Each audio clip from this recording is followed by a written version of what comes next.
What if the demon you saw in The Exorcist wasn't just a Hollywood invention, but a terrifying echo of real ancient Mesopotamian mythology? The truth is, PAZUZU, the so-called pagan demon that feeds on children's souls, was not a character born in film studios, but a force once feared and invoked in the cradle of civilization. Yes, the same exorcist demon PAZUZU that haunted the screen was worshipped and dreaded by those who believed his breath carried plagues, famine, and possession. Here's the paradox. People wore his image to protect their families, even as they knew they were inviting corruption into their homes. Imagine trusting a predator to guard your children. That's the PAZUZU dark truth we're about to uncover. And the shocking part, his story still reflects choices we make today, where fear and desire bind us into chains we can't see. So, if you're ready to dive into the forbidden, to explore occult demonology, pagan demon myths, and the sinister rituals that shaped human history, stay with me. You won't just hear another scary story, you'll discover how the winds of PAZUZU still whisper through our lives.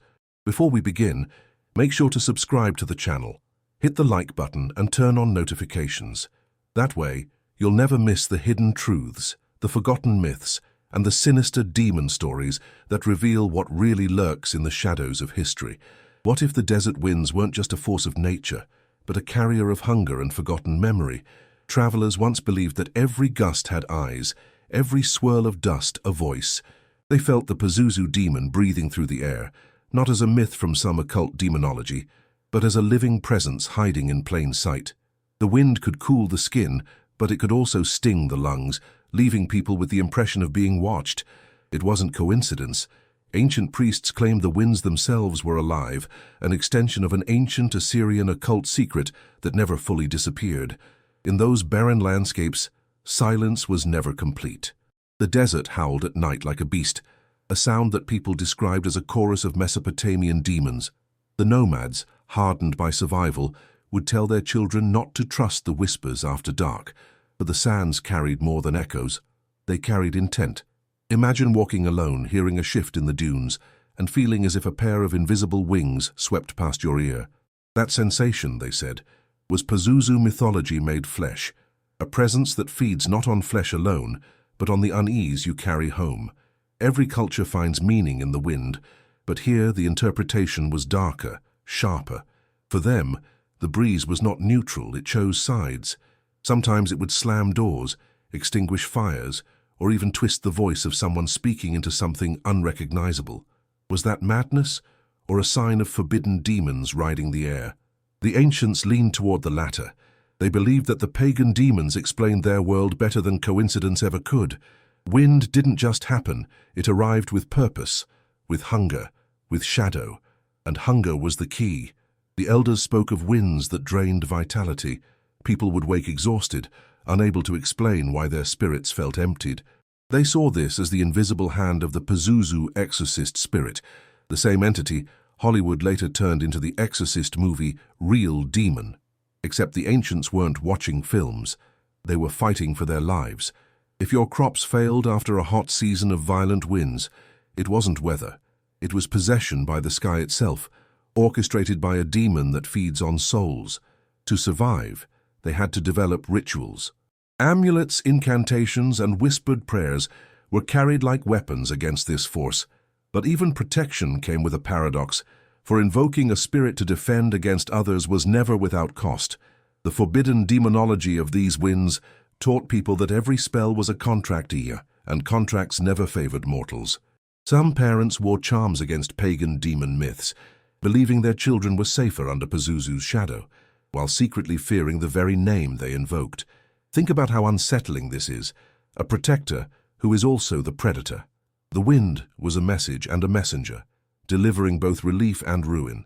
It's no wonder ancient texts describe him as both a savior and a curse, a guardian and a thief. The PAZUZU dark truth is that the wind became a mask, hiding corruption behind the illusion of shelter.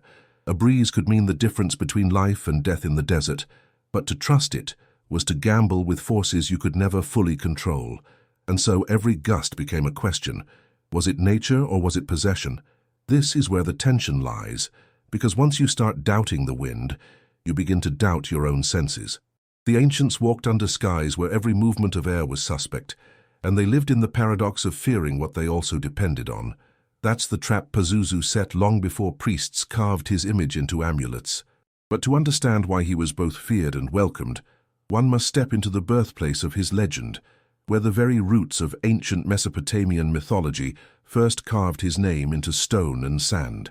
In the cradle of civilization, where the Tigris and Euphrates carved fertile lines into barren earth, the myths of gods and demons were not entertainment, they were survival guides. Among the countless spirits, one name echoed with unsettling force: PAZUZU demon.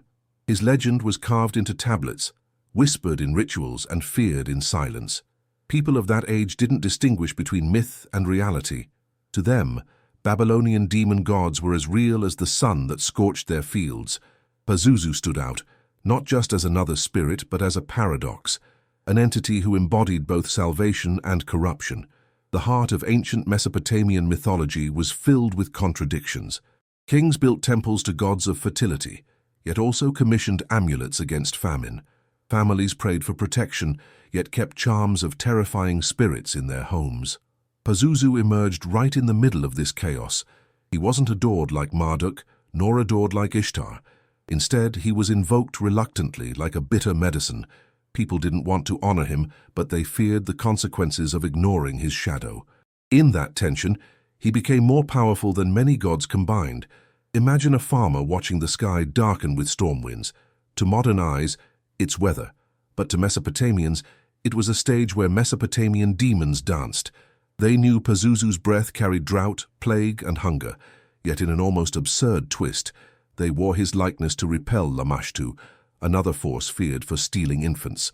Here lies the paradox. They called on a pagan demon to ward off another. This was the essence of forbidden demon myths, that protection was always entangled with corruption. Archaeologists have uncovered small statues and amulets of PAZUZU, his grotesque features meant to terrify evil away. These relics remind us that even the most feared beings held practical roles in daily life. The Assyrian occult secrets carved into clay tablets tell of rituals where his name was recited with trembling lips. He wasn't a choice. They believed he was a necessity. By inviting the exorcist demon PAZUZU into their homes, they accepted the paradox of sleeping beside the very danger they dreaded. There's a lesson in this duality. Humans often choose the lesser of two evils when cornered. For the Mesopotamians, it meant aligning with a forbidden demon to survive. For us today, it could be the compromises we make in business, relationships, or health, accepting short-term relief while feeding a deeper issue. Just as they trusted a sinister demon story for protection, we too lean on flawed solutions, hoping the danger we invite doesn't take more than it gives. The patterns haven't changed, only the costumes of the demons have. The paradox of PAZUZU reveals something essential. Fear and faith are siblings. To invoke him was both to trust and to betray yourself. Ancient parents feared losing their children, so they placed amulets over cribs, believing the pagan demons explained their suffering. Yet, in protecting their families, they allowed a far more sinister force into their lives. The shadow of the demon that feeds on children wasn't just folklore, it was a living psychological truth that shaped generations. And so in the sands of Mesopotamia, PAZUZU became more than a myth. He was a survival tactic, a bargain with shadows, a reminder that nothing comes without cost. To understand his grotesque imagery, his lion head and scorpion tail, we must see them not as random symbols but as coded truths. The ancients encoded wisdom in terror, leaving us with a puzzle still unsolved. Which brings us to the disturbing mask of this terrifying pagan demon, a form that tells stories no language could speak aloud. When ancient artisans carved the face of PAZUZU demon, they weren't trying to create art. They were building a warning. His mask was a grotesque fusion, a lion's snarling head, the talons of an eagle, the scaled tail of a scorpion, and wings that spread like storms. Each feature carried meaning, a code hidden in plain sight. For the lion spoke of predatory hunger, the scorpion of venomous betrayal, the wings of uncontrollable forces.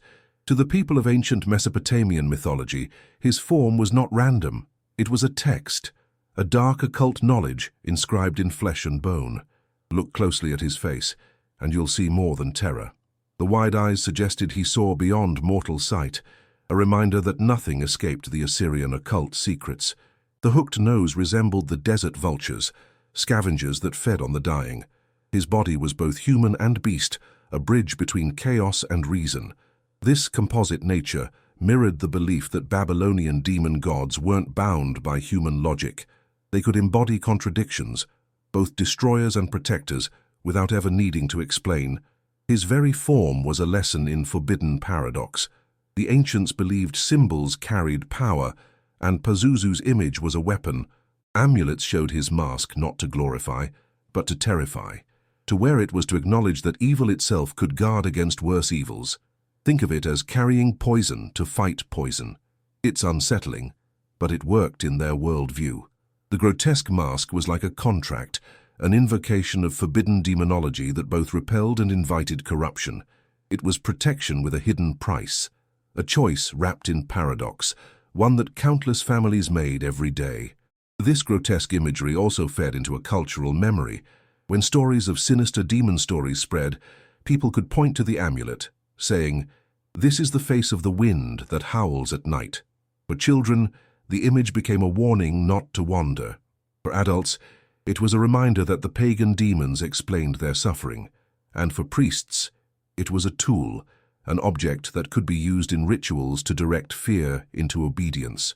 That's the dangerous genius of symbols. They shape behavior even when their meaning is unclear. Even today, when someone sees PAZUZU's mask in museums, unease lingers. The mix of animal and human features strikes a chord in the subconscious. Psychologists might say it triggers the uncanny valley, the feeling of recognizing something familiar yet corrupted, but the ancients would say you feel that way because you are staring at a demon that feeds on souls. The mask was never meant to comfort. It was meant to remind you of the cost of survival.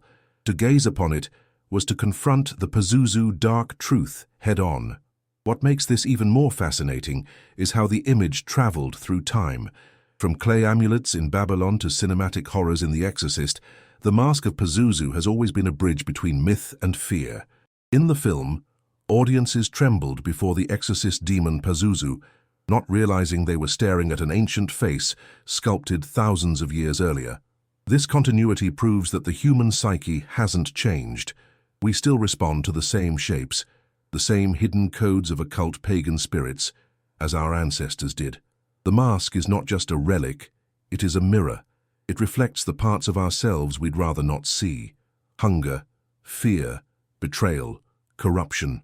To study it is to confront the truth that every human carries fragments of a predator within, and that truth, embodied in PAZUZU's form, leads us directly to his most disturbing association, the shadow he cast over children, and the whispers that he thrived on innocence itself.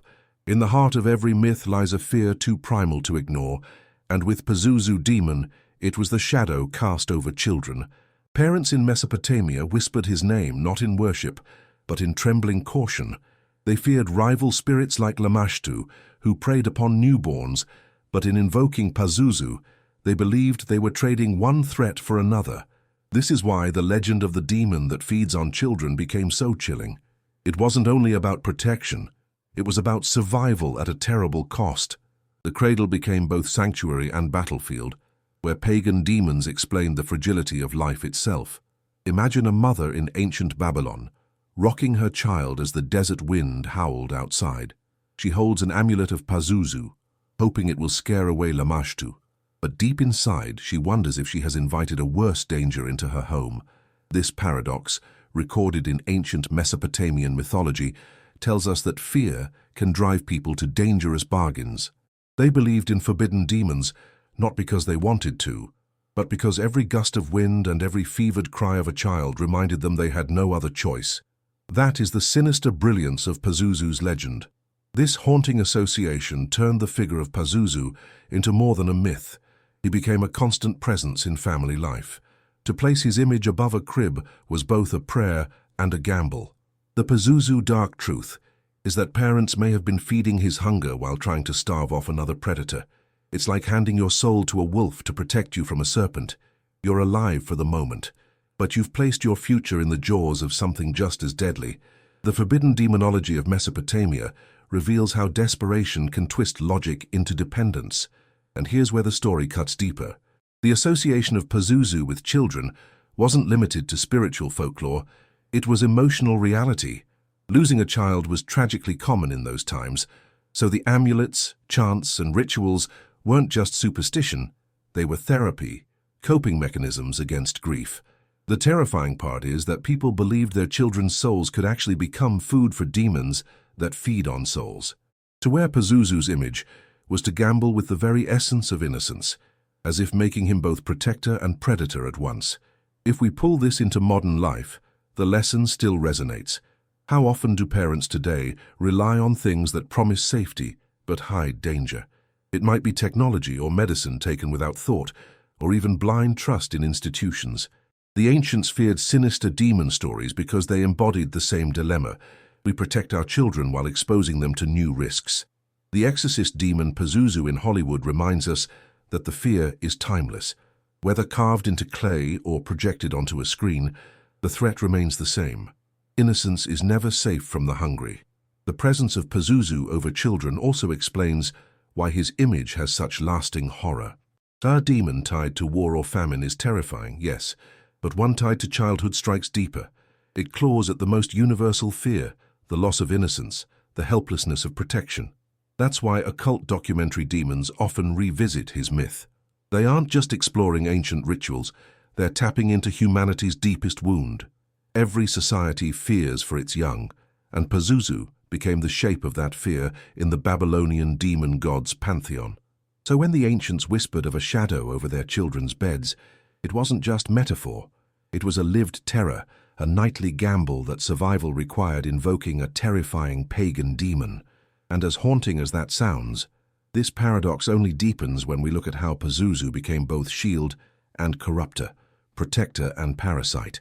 For to truly grasp his role, we must step into the paradox of protection itself and see how invoking him left behind chains that no family could escape. To understand the paradox of PAZUZU, one must first imagine the desperation of parents in ancient Mesopotamia.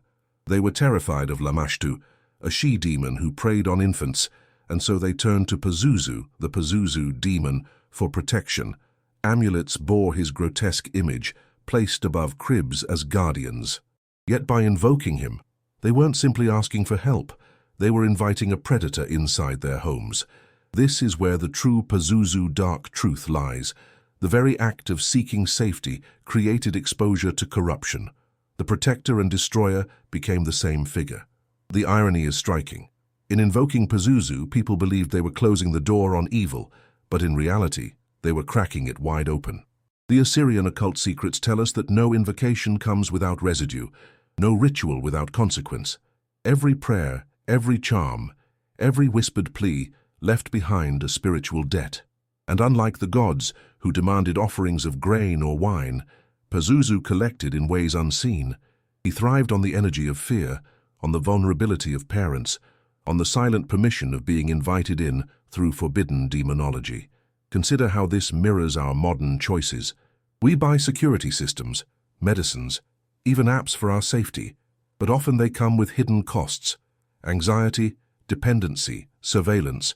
Just as the ancients clung to the exorcist demon PAZUZU to ward off worse evils, we too embrace solutions that entangle us in new chains. The pagan demons explained this paradox thousands of years ago. Protection without cost doesn't exist. Every shield casts a shadow, and sometimes the shadow grows stronger than the threat it was meant to block.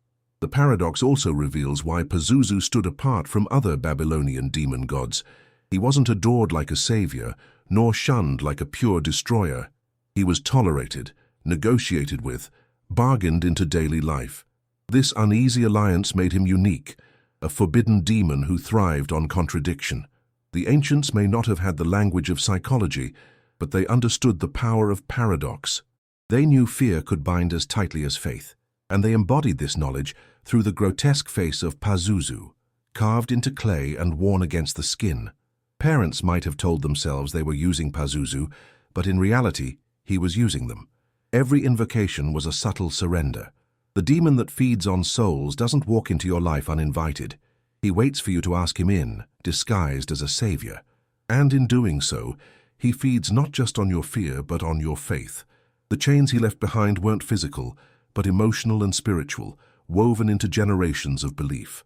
This is why the sinister demon stories of Mesopotamia endure. They are warnings about bargains no one truly wins. What makes this so sinister is how ordinary it felt to them. To wear an amulet of PAZUZU was as normal as locking a door today. The terrifying part wasn't the ritual, it was the acceptance of corruption as necessary. The occult pagan spirits in their worldview were never just external, they became part of daily survival. It wasn't about worship, but about coexistence. And in that coexistence, the lines blurred until people no longer knew if they were protected or possessed. That ambiguity is what kept PAZUZU alive in their consciousness. And so the paradox lives on, reminding us that every attempt at safety carries hidden chains. The ancients paid with their fear, their faith, and perhaps even their children's souls. We, too, pay in ways less visible, but just as binding. And as the winds carried his breath through villages, people began to fear not just his presence, but the diseases and plagues he was said to command. Which leads us deeper into his domain, not just as a paradox of protection, but as the very breath of pestilence itself. The ancients believed that when the wind turned foul, it carried more than dust. It carried the breath of PAZUZU demon. Unlike a gentle breeze, his breath was a force of corruption, feared as a messenger of famine, drought, and disease. The people of ancient Mesopotamian mythology saw him as a spirit of contradiction. The same gust that cooled the skin could bring fever. The same wind that carried clouds of rain could also spread plague. In every storm, they felt the presence of the exorcist demon PAZUZU, the one whose very exhalation was a curse wrapped as protection. Texts and amulets describe him as a guardian against worse terrors, but his dominion over winds was never neutral. To stand against Lamashtu was one thing, but to breathe pestilence into entire villages was another. He embodied the duality of the Babylonian demon gods, both healer and destroyer. Farmers watched their fields wilt under scorching winds, and mothers saw sickness spread through their children, believing it was not fate but the mark of forbidden demons. His breath was not air, it was judgment, and once it passed, nothing remained untouched. It's easy to dismiss these fears as superstition, yet modern life proves their wisdom. Think of how disease spreads invisibly, how viruses ride unseen currents, how famine follows climate. The ancients may not have had science, but they had experience, and they gave that invisible danger a name, PAZUZU. For them, the sinister demon stories weren't metaphors, they were explanations. A withered harvest was not random, it was the PAZUZU dark truth made visible. And in a strange way, they weren't wrong. Unseen forces do ride the wind, carrying life or death. This made his role terrifyingly unique. When priests invoked PAZUZU, they were asking him to redirect plagues, not destroy them. Protection meant pushing pestilence onto someone else. Imagine praying for your family's survival while knowing another village might suffer instead. That's the cruelty of forbidden demonology. Every blessing hides a curse. Every answered prayer creates another victim. In this way, PAZUZU thrived, not by ending suffering, but by redistributing it. His worship was not salvation, but negotiation with the winds of ruin. The ancients crafted amulets showing his grotesque mask, hoping it would divert his breath elsewhere. Yet every invocation acknowledged his dominion. They weren't denying his power, they were reinforcing it. By believing that only PAZUZU could turn the winds, they fed his legend. In truth, he became less a protector and more a tax collector, demanding attention and fear. That's how occult pagan spirits gain strength, not from worship alone, but from the energy of belief, even if that belief is rooted in terror. When plague swept through Mesopotamia, people remembered the statues they placed in their homes. They asked themselves, had PAZUZU truly protected them, or had he demanded payment? The demon that feeds on souls didn't need to appear in flesh. He rode the currents, invisible yet inescapable. His breath was both prayer and punishment, an inhuman reminder that every wind carried intent. And even those who survived wondered what price had been paid in secret, hidden in the coughing of neighbors or the wilting of nearby crops. So the winds of PAZUZU became more than weather. They were prophecy. To feel a sudden gust was to question your future. Would it bring rain or ruin, healing or plague? That uncertainty defined him more than his monstrous image. He was the embodiment of paradox, savior and curse in a single exhalation. And as his reputation grew, so did the understanding that he thrived not only on the winds, but also on the fear and devotion of those who invoked him. Which draws us into the next revelation. How demons feed not just on storms, but on the psychic energy born from human desire and dread. Fear and desire are the twin forces that shape human destiny, and the ancients understood that demons thrived on both. The PAZUZU demon was not fed only by offerings, but by the psychic energy born when people trembled and prayed. Every whispered plea, every desperate invocation bound them tighter to him. This is how forbidden demonology works. It creates loops of dependence, where the more you resist, the more you empower. PAZUZU became not just a Mesopotamian demon, but a mirror of human vulnerability, thriving on the paradox of being both protector and predator. Think of how people acted under his shadow. A mother, fearing for her child's life, would clutch an amulet of PAZUZU, her terror pouring into the object like fuel. The charm became more than clay. It became a battery of energy. That's how occult pagan spirits operate. They don't just feed on flesh, but on the invisible currency of belief. Fear and devotion form chains stronger than iron, and once those chains are forged, they rarely break. This is why sinister demon stories continue to echo for centuries. They are powered by the same emotions we still carry today. Desire played its part too. People didn't only fear PAZUZU, they wanted his protection, his control over rival demons. They desired safety, even if it came from a forbidden demon. Desire makes bargains seem acceptable, even holy. And in that desire, they gave PAZUZU permission to stay. It's not much different from how people today cling to toxic relationships or dangerous habits, mistaking poison for comfort. The PAZUZU dark truth is that once desire enters the equation, the demon no longer needs to chase you. You chase him. Priests of old understood this mechanism. They taught that every ritual was an exchange, a contract sealed not just with words but with emotions. To invoke PAZUZU was to surrender a part of your spirit, willingly or not. That is the true Assyrian occult secret, that demons survive not because they overpower, but because humans hand them power through fear and longing. The ancients may not have had psychology, but they understood energy. To them, PAZUZU wasn't just a myth. He was proof that our inner states could call forces greater than ourselves. Even the grotesque imagery of PAZUZU fed into this cycle. To see his mask was to feel revulsion, and that reaction itself was energy. Every shiver, every gasp, every moment of dread became food for the demon that feeds on souls. This is why amulets were double-edged. They repelled rival demons, but they also anchored PAZUZU into daily consciousness. He was both shield and parasite, thriving on the very protection he provided. That's how pagan demon myths endure. They weave themselves into the rhythms of fear and need, and so the chains grew heavier with each generation. Parents passed down amulets to children, embedding belief deeper into bloodlines. Rituals were repeated, not because they worked in obvious ways, but because breaking them felt too dangerous. This continuity is what made PAZUZU more than a passing myth. He became a cultural parasite, woven into the DNA of ancient Mesopotamian mythology. To stop believing would feel like betrayal, and betrayal meant inviting even worse ruin. The chains of fear and desire were not just personal, they were collective. Thus PAZUZU thrived, not only in the deserts of Babylon, but in the minds and hearts of all who invoked him. He didn't need to appear in flesh to control them. He lived in their choices, their bargains, their anxieties. The lesson is timeless. Whatever you fear and crave the most, you risk feeding.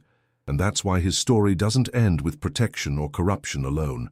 It deepens into the chilling consequence of invocation itself, where every prayer becomes a binding, and every whisper turns into a chain you cannot see but cannot escape. Invoking the PAZUZU demon was never a neutral act. The ancients may have believed they were summoning protection, but what they received was a contract.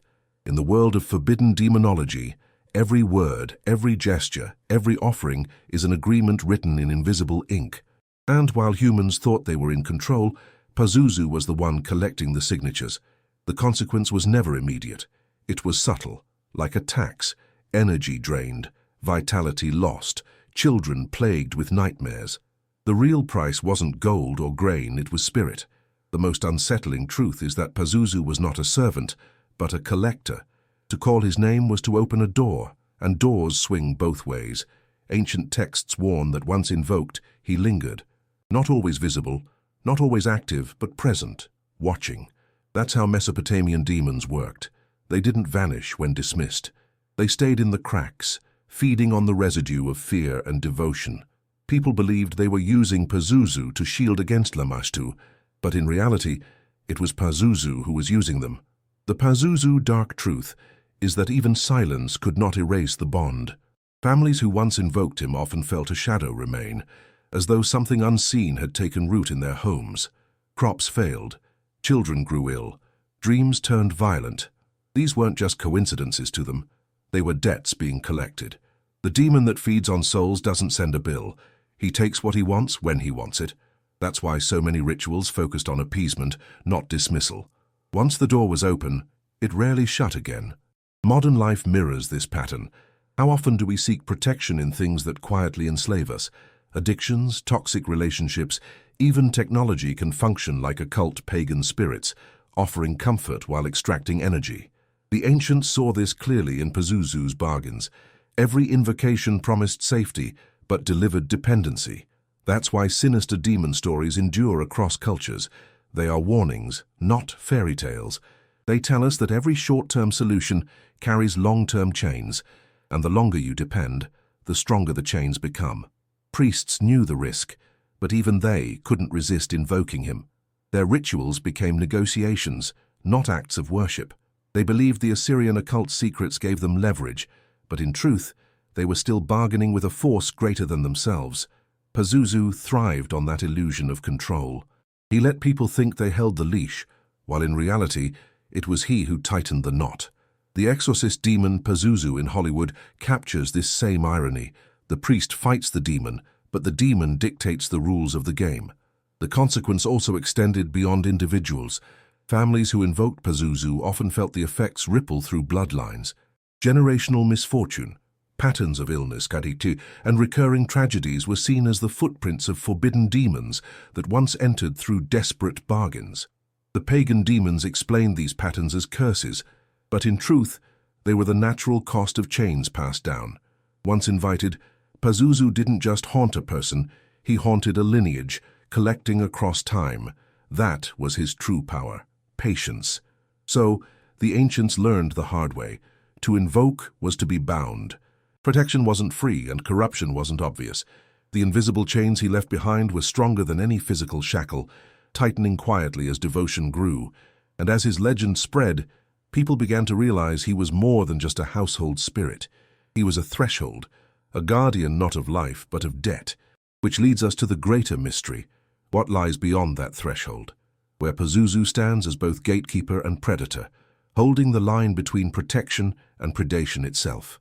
To the ancients, PAZUZU was more than a desert spirit. He was a guardian of thresholds, not the gentle kind that welcomes you, but the terrifying one that decides whether you live or decay. Standing between protection and predation, he became the embodiment of paradox. The PAZUZU demon was invoked at doorways, cribs, and sacred spaces, his grotesque image marking the line between safety and corruption. To cross that line was to risk everything, and so, in ancient Mesopotamian mythology, PAZUZU was not just a name, but a gatekeeper of fate. Thresholds are powerful symbols because they are in between spaces, neither here nor there. The ancients knew that danger hides in transition, in the unseen moment when day becomes night or life becomes death. That's where the forbidden demons thrive, and PAZUZU was their master. He was not only a shield against rival spirits, but also a reminder that safety itself is fragile. Just as the Babylonian demon gods embodied storms and plagues, PAZUZU embodied the uncertainty of every crossing. He was the demon of the what-if, and that made him unavoidable. Imagine a family moving into a new home.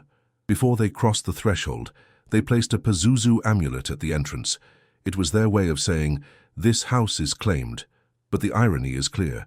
By calling on the exorcist demon PAZUZU, they weren't only asking for protection, They were admitting that corruption had already stepped inside. This act, common in Assyrian occult secrets, shows how thresholds were never neutral. They were invitations, contracts written on air, with the occult pagan spirits always listening. Thresholds are not only physical, they exist in the mind and spirit.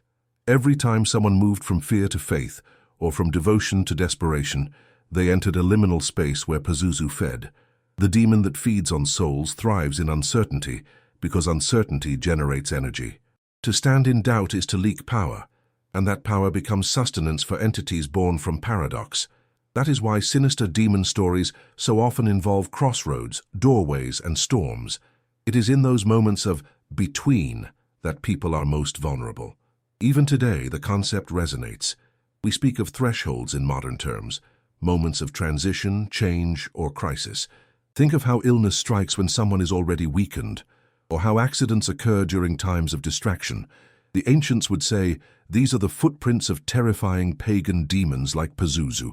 They remind us that danger is greatest when we step into new territory. And while science explains transitions differently now, the psychological truth remains. Thresholds awaken our deepest fears. PAZUZU's role as gatekeeper also explains his endurance. He was not confined to a single ritual or myth. He was woven into the structure of human life itself. Every new birth, every new journey, every threshold required acknowledgement of forces beyond sight. The PAZUZU dark truth is that he became eternal precisely because he embodied what never disappears, change, and change always carries risk. His grotesque mask was not a relic. It was a symbol of the eternal gamble of stepping forward without knowing what waits ahead. So beyond the veil, PAZUZU waits, not as a god of destiny, but as a demon of the in-between. He thrives where protection becomes predation, where safety dissolves into corruption. He is the guardian of doubt, the collector of fear, the whisper at the door, and if his breath still rides the wind today, it is because thresholds still exist within us, waiting to be crossed. But to truly understand what he reflects, we must return to the winds themselves, where every gust becomes a mirror of humanity's forbidden instinct to protect with poison, to heal with corruption. The ancients believed the wind was a mirror, and within it they saw the face of PAZUZU demon. To them every gust was both blessing and curse, capable of cooling the body or carrying death. This duality became the essence of his legend. Protection through corruption, salvation through danger. The ancient Mesopotamian mythology recorded him not only as a destroyer, but also as a paradox that defined human existence. To breathe the air was to gamble, and in that gamble lay the whisper of the exorcist demon PAZUZU. The forbidden wind carried secrets, and each secret was a reflection of human fear. Parents prayed for relief, but their prayers became chains. Farmers begged for rain, yet droughts followed.